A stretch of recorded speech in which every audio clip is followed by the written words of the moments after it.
The three terror convicts who escaped from Kamiti Maximum Prison 3 days ago have been rearrested and taken back to the facility. The three, Mohammed Ali Abikar, Joseph Juma Odhiambo and Musharraf Abdallah, arrived back at the Kamiti Maximum Prison aboard a Kenya police helicopter after they were nabbed in Kitui County.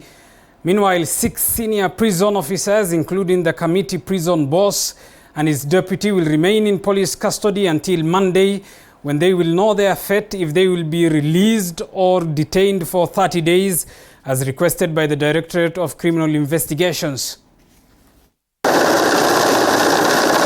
Shortly after 3 p.m. Thursday afternoon, the police helicopter carrying the 3 prison escapees touched down at Kamiti Maximum Prison. For a moment, a frenzy mood engulfed the prison facility as elated prison officers and members of the public wanted to have a glance at the daring terrorists.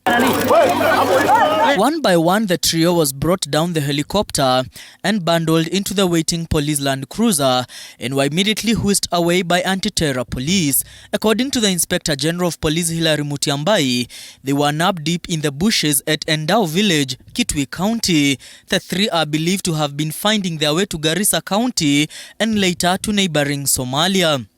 Our manhunt, we were able to get the 3 inmates within the border of Tana River and Mwingi. They were deep in the bush.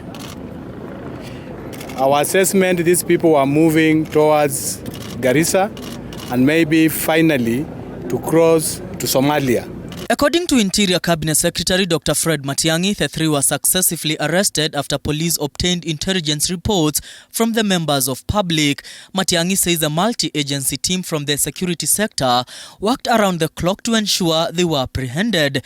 The CS says the prisons department will see a stinging overhaul, with all involved being brought to book. Our colleagues in the security sector have worked so hard the last 3 days through the multi-agency team that we have in place, and they have gotten these 3 convicts.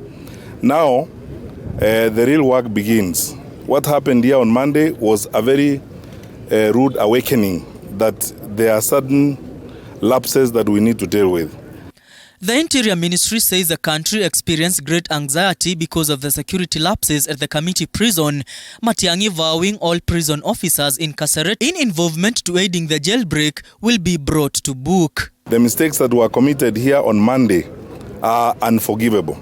I mean, it was a very frightening, horrific actually, to say the truth, dereliction of duty on the part of some of us.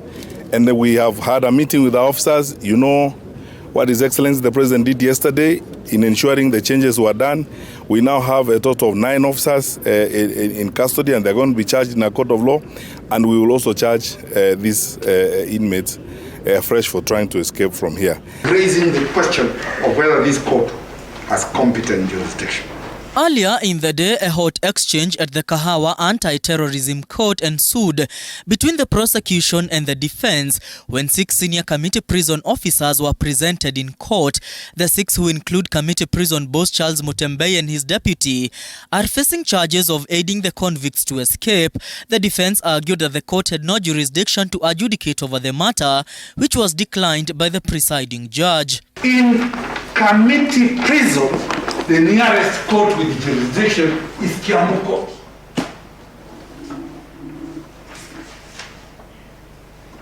The first respondent has not gone saying, take me before a magistrate called so and so in Kiambu. He's only telling the court that, let me be taken before a competent court with jurisdiction. Hasn't this been done intentionally by the state? You cannot close your eyes to it. This is what they bring in their affidavits. This is why they want to come and ask you for 30 days, because they know that if they come to this court can probably assume that that is the right thing to do. But the question is that the right thing to do?